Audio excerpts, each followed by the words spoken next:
Today on Callout, Nelson Saar rescues an overly curious canine who was tumbled off a cliff. We're just putting together a rope team right now to go up. We don't typically do rope rescues for animals. And later, Saar dogs and handlers alike vie for tracking certification. By virtue of fun training through this dog, this is what he learns to do. Dog learns to work, but it's all fun. They get that mentality that they want to go to work.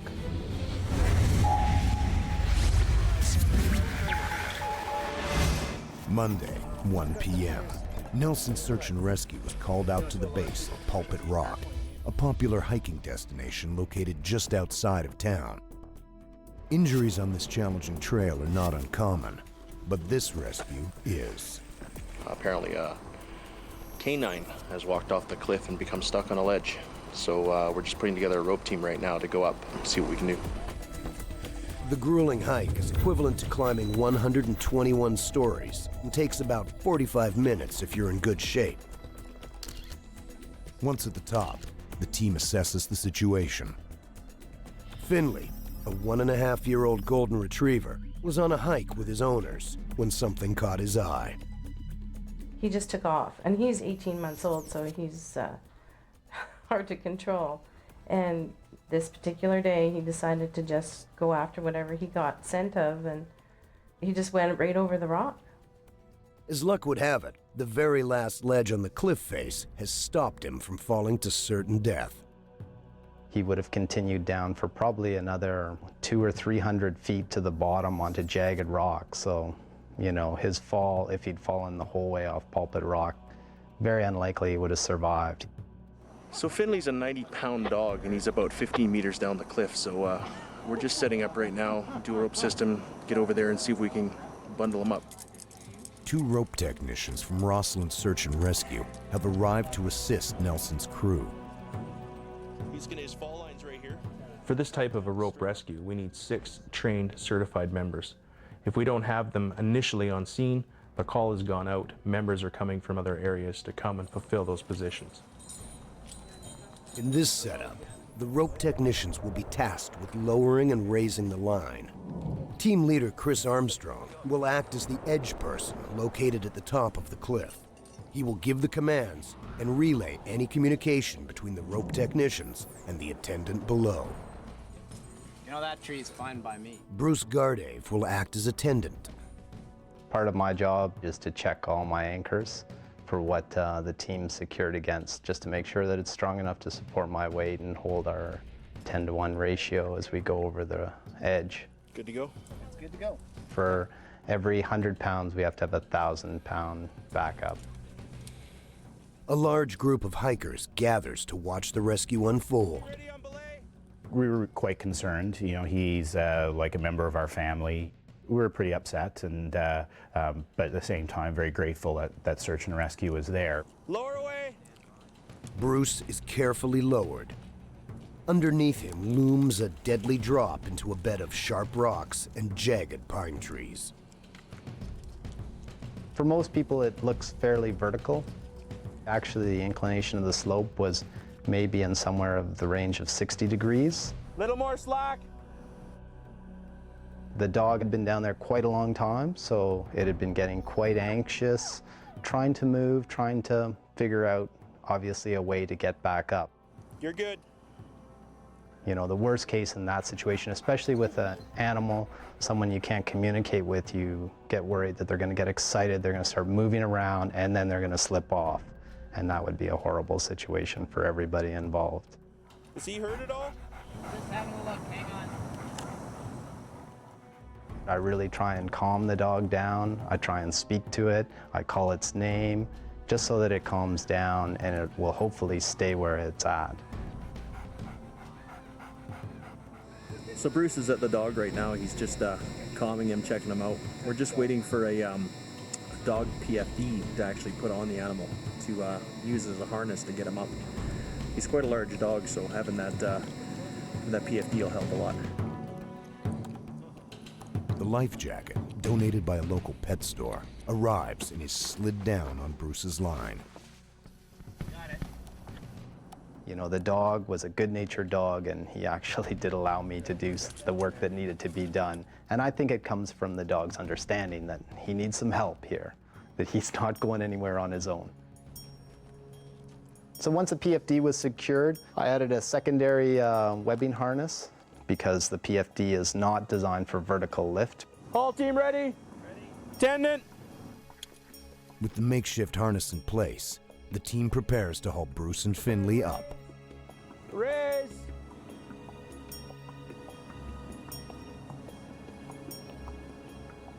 Everything goes smoothly, at first. I knew looking up that I'd be in for a bit of a trial. There was one of the ledges that was about 5 feet. Stop. And the biggest difficulty is the ropes pulling over that one ledge. We're vertical now. Are your feet touching? He's away from the rock. He's free hanging. Can you get your feet enough so you can push off? Physically, from the free hanging position, it was not going to be possible for me to lift a 90-pound dog with my 2 hands and no feet at all, up and over my head, to bring it up to the ledge. They're resetting, Bruce, so just give a sec. How much tail we got there? Rope rescues are never straightforward. When Bruce was coming up the line, he couldn't physically lift the dog over top of the edge. When things like this happen, teams need to be organized and ready to act. We were watching closely as the situation unfolded, and we knew that he was hung up because we could hear all the search and rescue guys talking amongst themselves. Ready? Okay, they're ready, Bruce. Chris makes the decision to send a rope technician down to help Bruce. Attendants, ready? Okay, prepare to raise. Raising. Oh, looks good, looks good. There we go. He was able to hold my line out, and we were able to then push the dog up and over the ledge and get him on top. I know. Shortest length. We need 3 more feet. Hauling. Oh, there we go. Okay. Once that was done, then it was pretty clear sailing up to the top.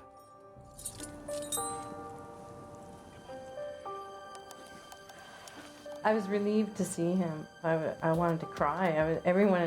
We had a group of onlookers, and everyone was on the verge of tears. So I was just trying to hold it together because I wanted to make sure he was okay. And you're free, buddy. Here you go. Finley scampers off to his grateful owners. But he's not out of the woods just yet. Finley is hurt. We could see that he had quite a limp in his hind quarter. I once taken an animal first aid course, so I checked his gums to see what his pressure was like. I felt his leg, his range of motion. At the beginning, we didn't believe that he'd even sustained any injury, but as it turned out, he fractured his pelvis in 3 different places. Luckily, there's an access road nearby where a SAR vehicle can pick them up. I did this at a stag party. Yeah. But I think it was a goat or something. It was a goat? And it wasn't sticking its wet penis in the Chris and Jordan take turns piggybacking the 90-pound dog. Well, it seemed like a good decision to carry Finley down the mountain. But a 30-plus degree day, a hot dog wrapped around your neck, trying to keep his jewels out of my ear. There's a lot of hazards in search and rescue you never think about. We're just waiting right now for the truck to come up and give us a ride down. All was successful, went really well. What a relief that we have people that want to help us like that, and animals, like, especially. Back on 4 paws, Finley is as happy-go-lucky as ever, blissfully unaware of the life and limb risked for his rescue. In situations like this, where we're doing an animal rescue, the government will cover our liability, but all our expenses are to our own. Our members that come out, the equipment we use, our time, none of it's covered. Thank you so much. No problem. Despite the costs, search and rescue members choose to respond to these calls, simply because if they don't, Someone with less experience will.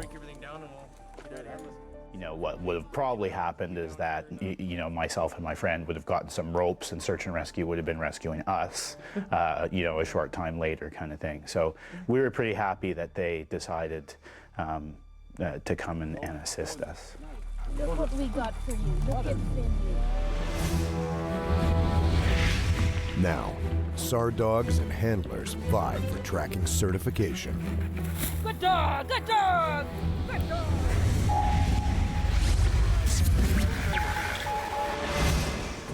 A teenage boy has gone missing in the woods.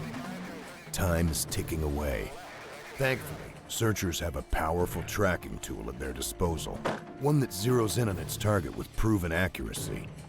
Luke, the golden retriever. Luke is not your average house pet.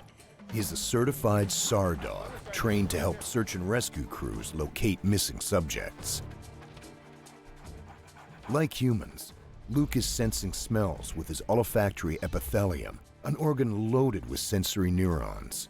But his is about 17 times the size of ours, and at least 1 million times more sensitive.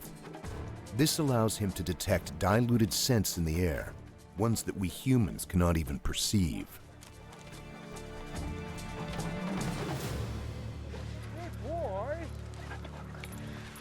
What does it take to become a search and rescue dog? These unassuming family pets are about to find out. 2 steps back, 2 more. They're participating in an orientation course with their owners at the base of Mount Washington on Vancouver Island. When 23 dogs meet for the first time, a bit of mayhem is inevitable. When you get that aggression is constant, so you want to put him in a non-dominating place, okay? Put him down right beside you. Staff Sergeant Dave Wood, program manager for the RCMP's Police Dog Service, has assessed countless potential SAR dogs and their hopeful handlers over the years. He and other instructors will not only be scrutinizing the dogs today, they will also be observing the handlers. Handlers advance. Handlers have to be active members of a local SAR team, be physically fit, and have a good understanding of ground search practices including navigation, survival, and first aid. As for the dogs, they must pass basic obedience, but most importantly, they should enjoy the work. By virtue of fun training through this dog, this is what he learns to do. Dog learns to work, but it's all fun. They get that mentality that they want to go to work. For this introductory course, each dog will be trained individually for minimal distraction. Up first are handler Gundula Briegel and her Belgian Shepherd Kia.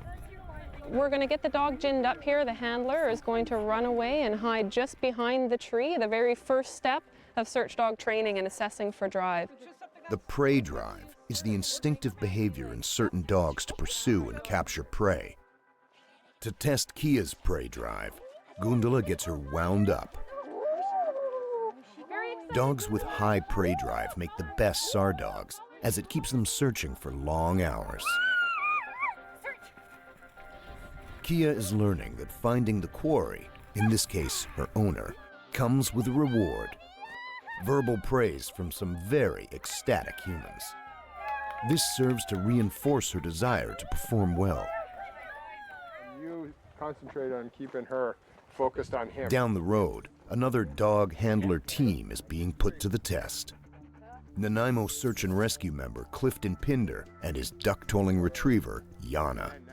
Look what I got for you. Look what I got. Yana has so far shown the same enthusiasm as Kia, but will she demonstrate strong prey drive when the quarry is not her owner, but a total stranger?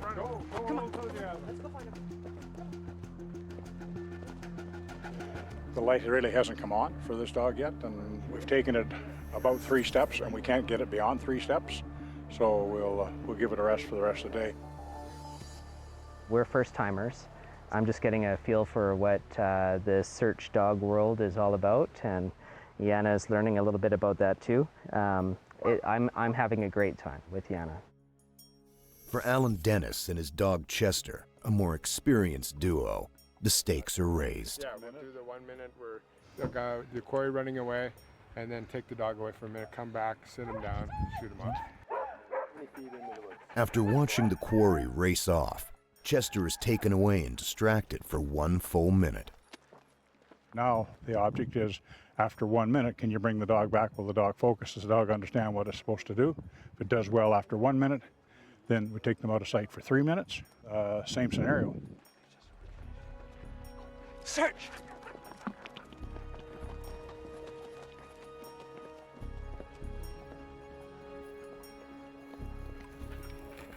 Good dog! Good dog!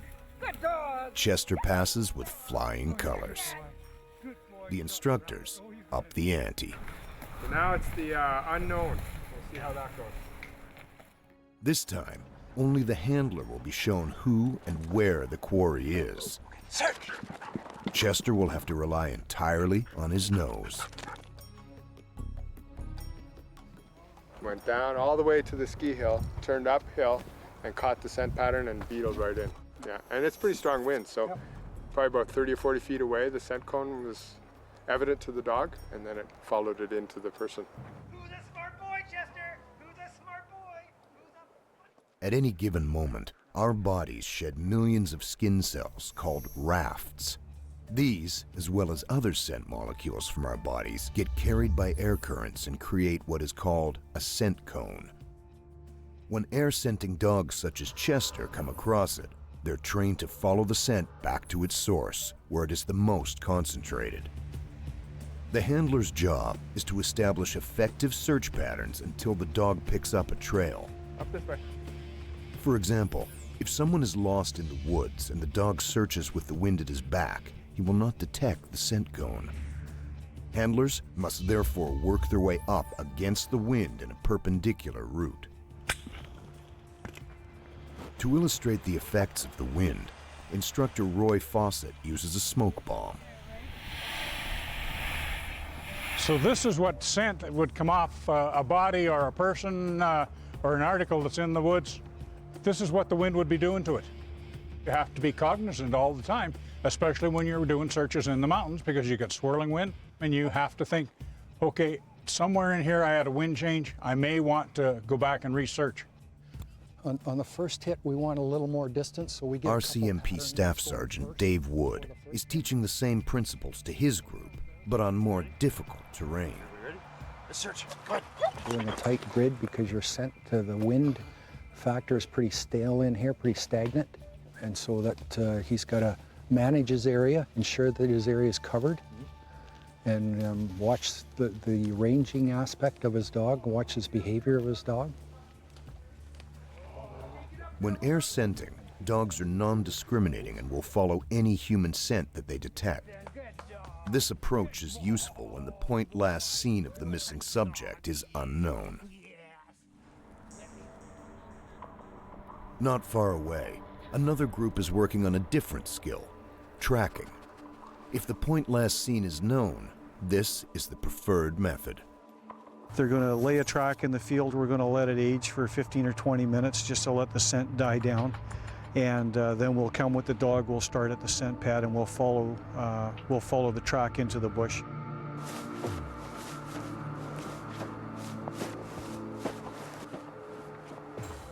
Right now what we want is the track to age, because normally we get there at some point an hour, 2 hours after the person has gone missing, so we want to simulate that as close as possible.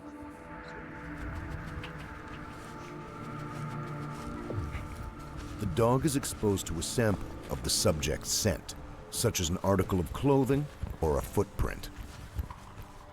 With their nose to the ground, tracking dogs follow not only the subject's tracks, but also smells from freshly broken twigs, crushed grass, and trampled insects.